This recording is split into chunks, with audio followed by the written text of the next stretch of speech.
खुलुमबाय लोगोफोर, आं दिनै दोंसे खन्थाइ लानानै फैदों। खन्थाइनि मुं पाबजि गेम फाग्ला। खन्थाइखौ लिरदों सानसुमा बसुमतारी आरो खन्थाइखौ आवरायदों जावलिया सिमां। फैदो बिदिब्ला बिथांनि खन्थाइखौ खोनासंलांदिनि। पाबजि गेम फाग्ला। गेलेयो आं पाबजि गेम, नाथाय पाबजि गेम गेलेयै गेलेयै बिमा बिफाजोंबो रायजायो आं, गोसो थोनायजोंबो रायजायो आं।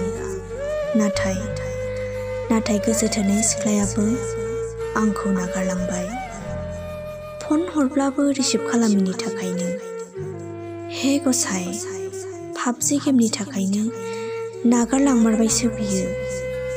गेलेला आं गेलेला पाबजि गेम। एसेनोसै, गोजोन्थों।